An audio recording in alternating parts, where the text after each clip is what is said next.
जय झूलेलाल। सिंधी भाषा अमर रहे, इसके लिए सिंधी संगत की तरफ से हमारे साथ में दुबई में रहती हैं आशा चांद जी। पिछले कई वर्षों से पूरा परिवार, संस्कार मिले हैं आपको, आपके पिताजी और आपकी माताजी इसमें लगी रही हैं और ऐप के माध्यम से, अभी इंटरनेट का ज़माना है तो ऐप के माध्यम से बच्चों को सिंधी लैंग्वेज की भाषा के बारे में तो बताना ही है। एक इनके पास में अच्छी चीज़ है कि सिंधी लिपि को भी जिंदा रखने के लिए आप प्रयासरत हैं और अभी एक बड़ा काम कि डीडी चैनल में सिंधी चैनल भी हो। आशा जी, आपका सिद्धाणी दरबार में स्वागत है। क्या कुछ करते हैं सिंधी संगत में? जी जय झूलेलाल। सिंधी संगत हमारी गुजरे 25 सालों से काम कर रही है इंटरनेट और मीडिया के माध्यम से। 25 साल बोल रही हूँ, ये हमारा 25th ईयर है, सिल्वर जुबली ईयर है, जिसमें हम कोशिश कर रहे हैं कि हमारी भाषा, हमारी संस्कृति, हमारी लिपि सब सलामत रहे। हम ये मानते हैं कि हमारी भाषा, हमारी लैंग्वेज हमारी आइडेंटिटी है, इसलिए भाषा का सलामत होना बहुत ज़रूरी है। और इसीलिए जब हम देखते हैं कि चारों ओर सिंधी बच्चे सिंधी में बात नहीं करते, माता पिता उनके साथ बोलते नहीं हैं, तो ये समस्या कैसे सॉल्व की जाए, इसके लिए हम बहुत ही प्रयास कर रहे हैं और करते ही रहेंगे, क्योंकि हम चाहते हैं कि हर सिंधी बच्चा बड़ा सिंधी भाषा बोलना ज़रूर सीखे। और इसीलिए हमने छोटे बच्चों के लिए बहुत ही रिसेंटली, मतलब गुजरे 7 सालों से हम नर्सरी राइम कंपटीशन कर रहे हैं, जिनमें बच्चों को एक कविता यानी एक राइम, नर्सरी राइम याद करनी होती है और वो बोलते समय उनका वीडियो निकाल के उनके पेरेंट्स या टीचर हमें भेजते हैं और उसको देख के, उन वीडियोस को देख के ही हमारे 3 जजेस उनको प्राइज देते हैं। हम 20 कंप्यूटर टैबलेट्स और 20 स्मार्ट वॉचेस मिला के 40 प्राइजेस देते हैं। और हर साल हमारे बच्चों के वीडियोस हम यूट्यूब चैनल में सिंधी संगत किड्स में डालते हैं, जहां आज आप 8000 वीडियो देख सकते हैं और अपनी बच्चों को और भी इनकरेज कर सकते हैं वो वीडियोस दिखा के। इसके सिवा हम उनको पार्टिसिपेशन सर्टिफिकेट भी देते हैं और प्राइजेस तो देते ही हैं। सिंधी का फेसबुक में भी अकाउंट है सिंधी संगत के नाम से। बिल्कुल। हमारा सिंधीसंगत.com ये हमारा वेबसाइट है, ब्रांड नेम है।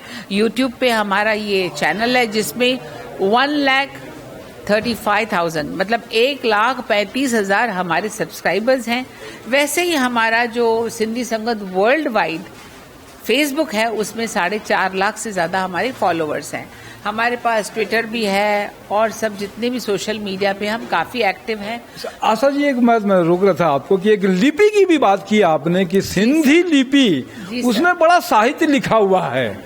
वो साहित्य पढ़ेगा कैसे? अब बोलना तो आ गया, लेकिन लिपि को भी देवनागरी से अलग हटकर और सिंधी लिपि का ही ज्ञान हो जाए तो वो साहित्य पढ़ पाएगा वो। जी। इसके लिए प्रयास कर रहे हैं। मैं इसके लिए आपकी जितनी प्रशंसा करूं कि आपने फोकस किया कि सिर्फ बात ही नहीं, लिखा हुआ भी जो है पहले वो भी लोगों तक पहुंचेगा। कब?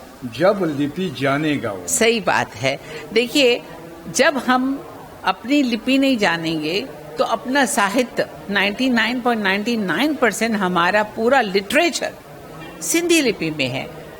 अब हम कोशिश कर रहे हैं कि बच्चे सिंधी में बोलना तो सीखें, लेकिन मतलब नर्सरी राइम तो बोलने की बात है, लेकिन लिखना पढ़ना भी सीखे। इसके लिए हमने ऐप बनाई, उसका नाम है लर्न सिंधी ऐप। वो आईफोन और एंड्रॉयड दोनों में फ्री डाउनलोड के लिए अवेलेबल है। इसके सिवा हमने स्पीक सिंधी ऐप भी बनाई है और उसकी खासियत ये है कि अगर आप हिंदी के माध्यम से वो सिंधी सीखना चाहते हैं वो कर सकते हो, अगर अंग्रेजी से सीखना चाहते हो तो वो भी ऑप्शन है। मतलब कोई भी इंग्लिश या हिंदी, दोनों तरीकों से आप सिंधी भाषा का बोलने के लिए आप सीख सकते हो। सवाल ये उठता है कि ये दोनों करने के बाद भी हम आखिर कहाँ पहुंचे हैं? हमें और कुछ करना है। माता पिता को कहना है कि आप सिंधी में बात कीजिए, और खुद भी वो कहते हैं हमें सिंधी लिपि अभी आती नहीं है। देखिए, सीखने की कोई उम्र नहीं होती। हम ऑनलाइन सिंधी क्लासेस चलाते हैं जहां सिंधी लिपि सिखाते हैं, और ये बच्चे 5 साल से लेके 10 साल के बच्चे होते हैं। तो जब वो सिंधी सीखते हैं तब उनके माता पिता उनके साथ बैठते हैं क्लास में ऑनलाइन, तब वो सीख सकते हैं। लेकिन एक मन की बात है ना कि सीखने की इच्छा भी हो और उनको जरूरत महसूस होनी चाहिए कि उनको करना ही है। हम हर तरीके से सिंधी भाषा का मान बढ़ाना चाहते हैं। हमारी माता सुंदरी उत्तमचंदानी सिंधी की माय नाज लेखिका थी, उनको साहित्य अकादमी अवार्ड तो मिला और सभी इनाम मिले, और उन्होंने जितने भी बुक्स लिखे हैं वो सब उनकी वेबसाइट पे है, sundariuttam.com उनका वेबसाइट है। हमारे पिताजी भी बहुत बड़े फ्रीडम फाइटर थे, उनका नाम था A.J. उत्तम, आसनदास जेठानंद उत्तमचंदानी, और उनके भी वेबसाइट है ajuttam.com।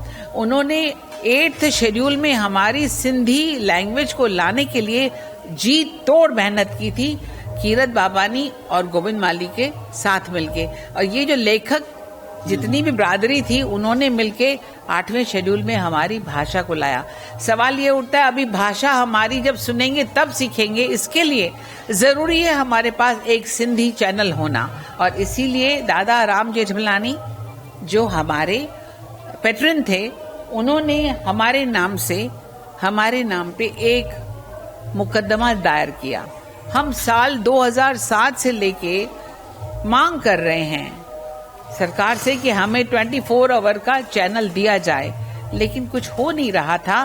तभी दादा ने साल 2015 में दिल्ली हाई कोर्ट में ये केस दायर किया, लेकिन उनके होते तो ये बात किसी फैसले पे नहीं पहुंची।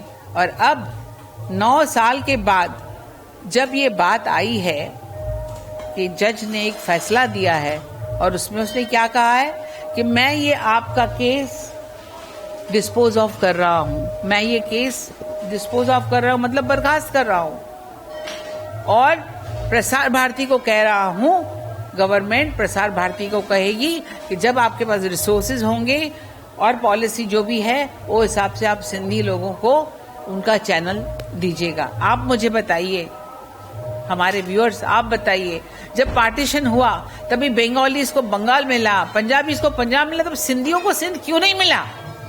उसके लिए कौन कहेगा? आज हम उठ के बोल रहे हैं, लेकिन कितने साल हो गए हैं, अब क्या होगा? हमें स्टेट चाहिए, इसके लिए हम मांग करेंगे, मिलके मांग कर भी रहे हैं, लेकिन इसके पहले हमें भाषा बचानी है।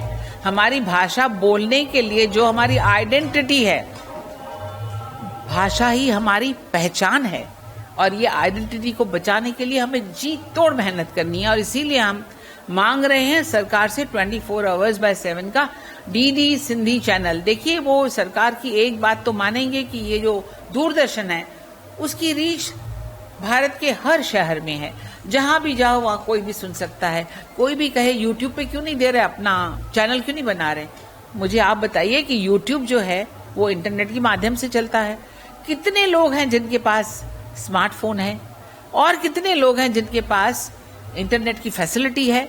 कुछ भी कहिए, हमें डीडी सिंधी चैनल चाहिए जो हर शहर, हर कस्बे में देखा जा सकता है, और हमारे बच्चे बोलती हुई सिंधी को सुनते सुनते अपनी शुरुआत करेंगे। इसके लिए एक मेमोरेंडम बनाया है आपने, और जहां जहां चेटी चंड हो रहे हैं पूरे देश भर में, वहां पर एक ज्ञापन का एक पत्र रखा हुआ है जिसमें सिंधी समाज के लोग दस्तखत करेंगे, और दस्तखत करके उस पे एक ज्ञापन बनेगा 5 से 7 लाख लोगों का।